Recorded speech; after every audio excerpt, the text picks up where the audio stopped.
Welcome to Armenia!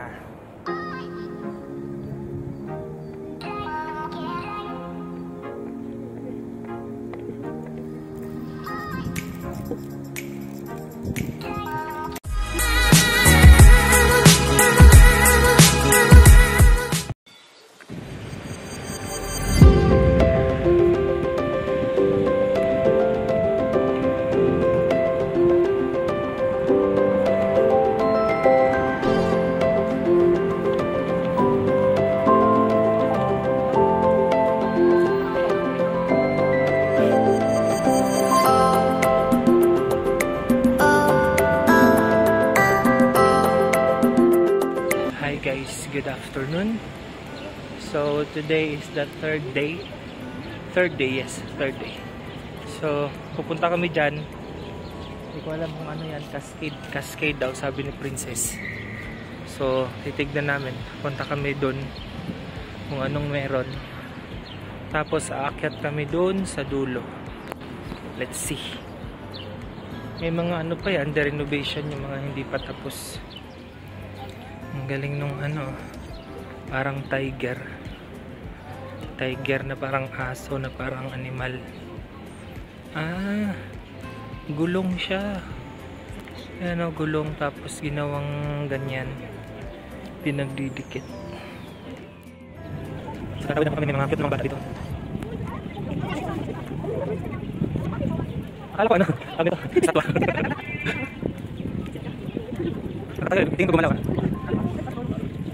Bakit ganyan yung anong kulang? Ito po yung taas. Bale, aakyatin po yan dito.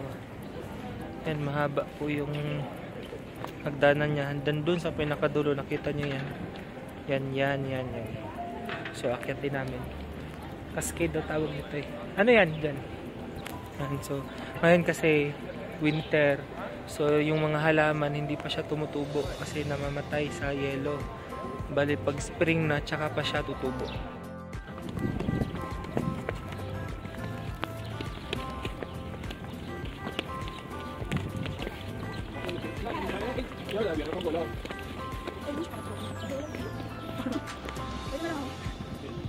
Dito para malunit. So, wala pa kami sa kalahati na naakyat namin. So, akyat pa kami doon sa taas. Ay, meron nata doon eh. Yan oh. Let's see kung merong escalator, travelator. So pumasok kami dito sa loob. Kung ayaw nyong maglakad ng sobrang haba, sobrang taas, so pwede kayong mag-escalator hanggang doon na to sa taas para hindi kayo mapagod. Ang galing oh. Merong sasakyan dito na walang pintura. Silver car. Oh. Madalhin natin to. Stoplight. Tapos merong mga abubot. Di ko alam kung ano yan. Tapos dito, pwede kang lumabas. Pwede lumabas, di ba? So, tignan natin. Nasa anong floor na tayo? Yun. So nandito na tayo sa taas. Wala pa tayo sa pinakatuktok. Pero malapit na tayo. Yan, para pala siyang ano, bundok. Paakyat.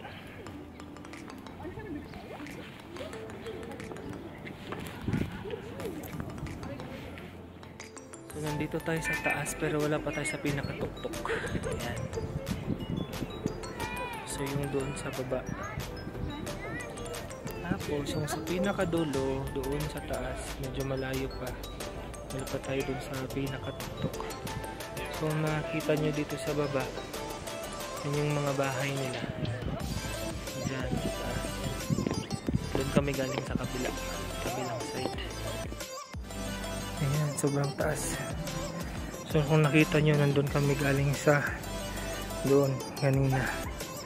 Mas inakyat namin, mas mabilis lang kaming konti kasi nag-escalator kami. Yun yung tinuturo ko sa inyo na nasa taas. Wala pa kami dun sa pinakatuktok. Pero yung doon mayroon na siyang ano, harang. So hindi na natin mararating doon. So parang nag-alay lakad kami dito. Sobrang taas. Eh malapit na, konti na lang. Meron palang daanan doon eh, pababa. Ata, ayun, no? Shortcut din ata to.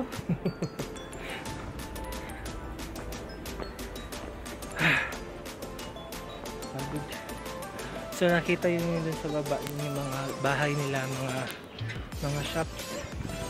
So nandito kami sa pinakataas. So I suggest sa mga pupunta dito sa Armenia, wag na kayo mag city tour.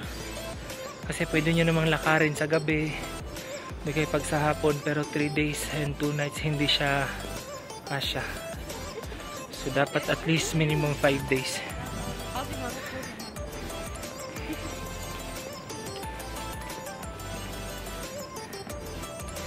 So mayroong daanan dito. Hindi ko alam kung ano to. Mayroon pa atang ginagawang kadugtong papunta dun sa dulo, pero hindi pa ata tapos. Kakahingan, wala pa naman kami dalang tubig. So nandito kami sa pinakataas. Yan, parang bundok siya. Tapos hingga mo dun sa dulo, hindi lang makikita masyado yung hagdanan. Pero maganda. Nasa pinakataas talaga. Isa din siya sa mga tourist spot dito sa Armenia. So nasa city lang siya. So kung magbubook kayo dun sa pinagbukan namin na Pinas Tourism, so malamang same lang na hotel. Siguro meron pang iba, depende kung may available or wala. So walking distance lang siya, mga siguro 15 to 20 minutes. Pero malapit lang, hindi naman nakakapagod. Nakakapagod lang yung pag-akyat kasi sobrang taas. So guys, nandito na kami sa pinatutok-tok. Medyo malamig dito, may mahangin. Ito yung cascade nila. So narating na namin yung pinakatuktok. Naglakad lang kami from the hotel.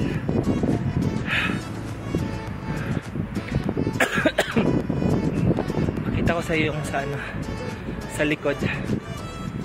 Nakikita mo yung views dito. Yan.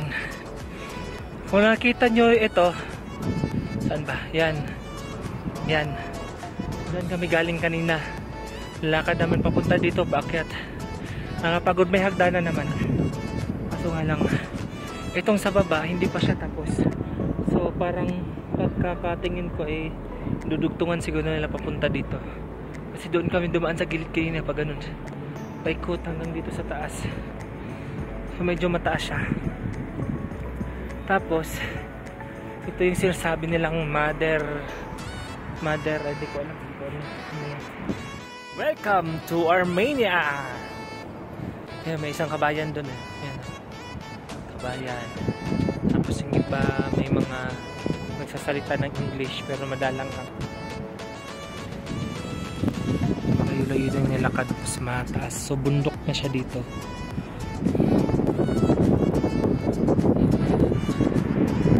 So mga isang oras na kami naglalakad simula doon kanina paakyat dito. Mula sa hotel na pinanggalingan namin kasi umalis kami doon ng 2:30. Ngayon mag 3:30 na. So mga 50 minutes kung aakyat kayo dito sa taas, pero kung hindi, nasa siguro 20 minutes kung doon lang kayo dun sa baba. So maganda yung view dito, matatanaw mo yung buong Armenia. Hindi naman buo, pero siguro yung lawak niya matatanaw mo dito. Yan, so may mga bato-bato lang dun sa gilid. Under renovation pa tayo, hindi pa tapos. So guys, nandito kami sa Akstahak. So hindi ko sure kung anong meron dito. Let's see. So ito yung view. Yung mga puno, wala pang mga dahon, namamatay kasi nga winter. So pag may snow kasi namamatay yung mga dahon, pero pagka spring na, tumutubo naman sila. Mostly ata sa mga puno dito ay mga apple. Yun yung sabi nung driver namin. Kasi ito meron siyang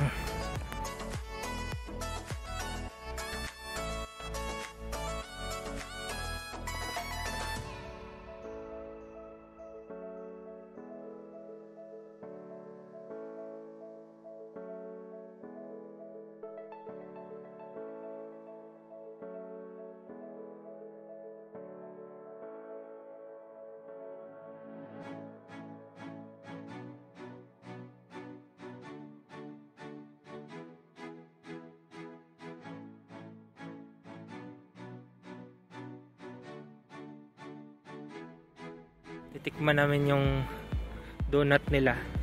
Parang nasa ano lang to. Magkano to? 3 dirhams? 3 dirhams 50 fils. Parang ganun. 2 piraso. Crispy. Masarap. Sweet pala yung ano. Yung nilagay niya dito na Like powdered sugar. tang powder na puti. Matamis pala yun. Meron po silang parang ano dito. Peryahan.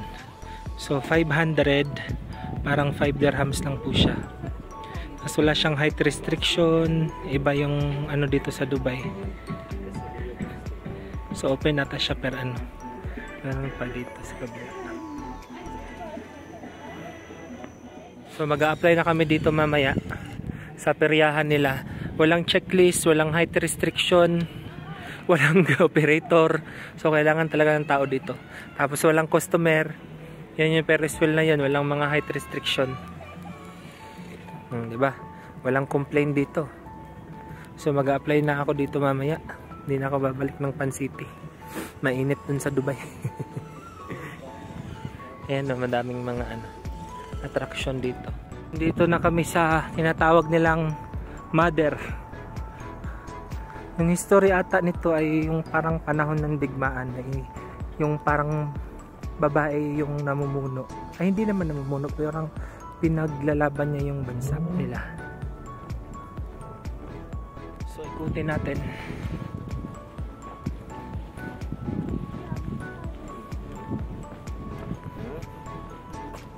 So ayan, parang may missile dito.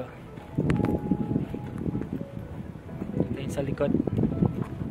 Yan, parang missile siya. Yan, kasi ito yung flag nila, Armenian flag. Tapos ito yung rebulto. Hindi ko alam kung saan makikita yung history dito eh. Not really sure. Tapos may sasakyan dito pang digma. Yan. Oh. Diba? Tapos mayroon ding dito aircraft. Sarado ata siya ba? Hindi ata tayo makakapasok. So ikot lang tayo. Tignan natin yung kung anong meron dito. Yan, merong yan yung aircraft niya. Yan. Tapos dito sa kabila naman sa likod merong yan. So inikot lang natin maligid. Yan din. So ito siya, yung rebulto. Yan o.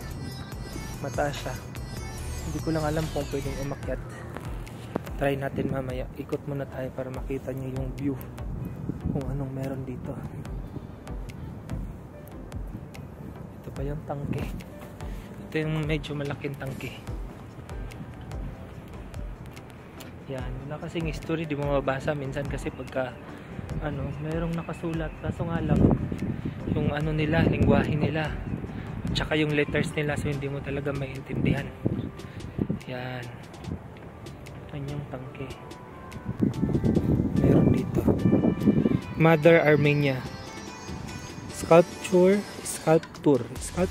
A. Harutyunyan, architect, 1967. So parang dito pala yung tatayo ka dito or the picture para makita yung view dun sa baba. Yan, may apoy. Dito tayo naman sa anong tawag dito? Hindi ko maintindihan, sulat kasi nila eh. Yung apoy parang siya, star. Yan. Mother Armenia. Yan o, may apoy.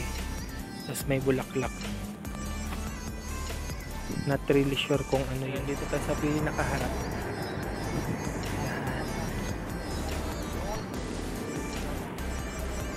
So, hindi ko alam yung history. Kasi wala akong nababasa. Kung may sulat man, lingwahe nila, tsaka alphabet din nila. So, hindi ko talaga siya mabasa kung anong nakasulat. Search yun na lang sa Google. Mother Armenia.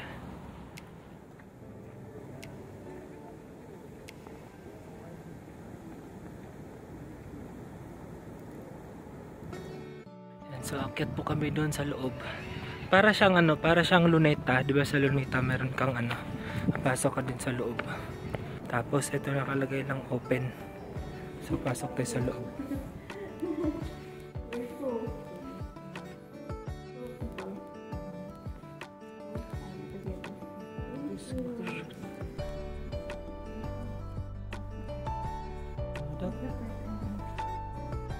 Thank you.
So, tapos na yung third day tour namin na naglalakad. At napicturean na namin lahat. So, ngayon ay uuwi na kami. Para bukas naman ay pupunta kami sa North Armenia. So, see you tomorrow. Bye.